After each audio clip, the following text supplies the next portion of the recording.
tamaşaçılar, biz bugün Karl Hamper Wilhelm Steins oyununa baxırıq. Wilhelm Steins burada qara ilə oynayıb, Karl Hamper ağarla. Y4 Y5 AC3 atfalatı.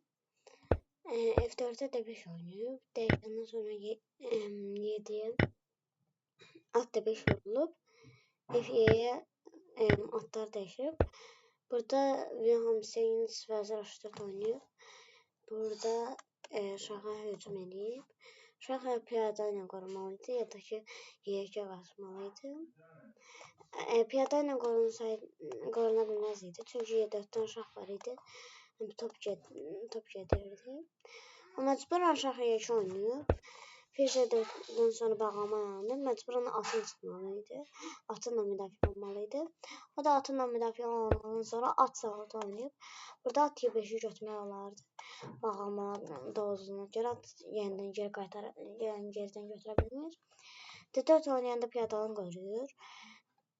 Bu vaxtda qaralar uzun qala bilmir. Yəni Wilhelm Steins uzun qala bilmir ki, vəzirə hücum eləsin və Y5 piyadasını götürə bilsin.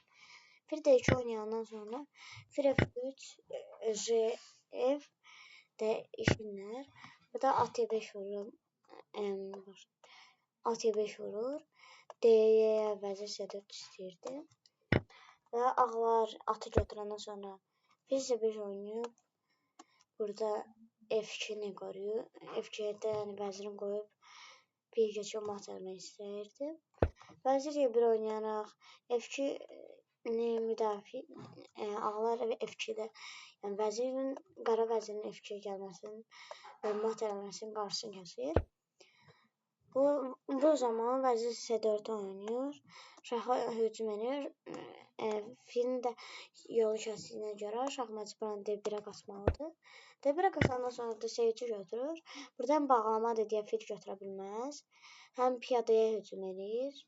Piyadanı da götürdükdən sonra şah verərək o birisi topa hücum edir. Həm də ki öz yerində qalanda da A1'dəki topa hücum edir.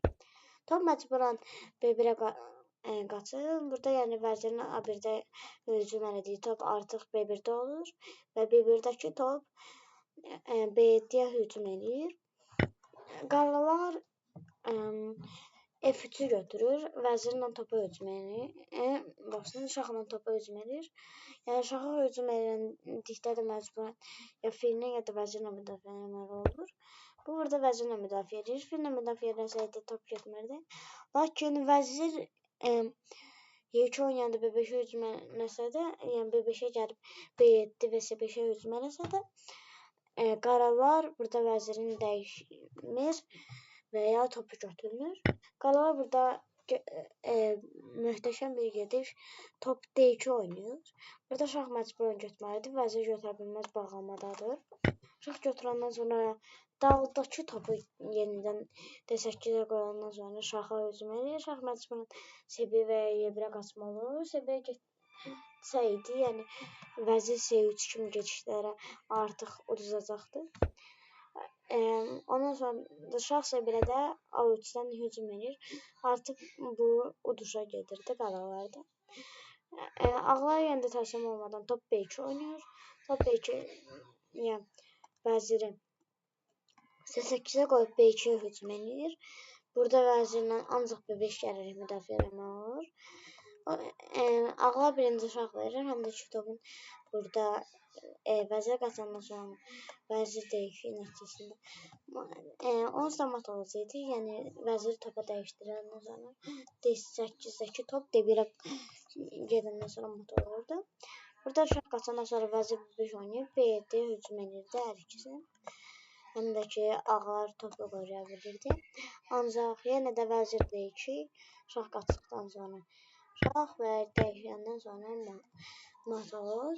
Beləliklə də Karl Hamper Wilhelm Steins'ə uduzur.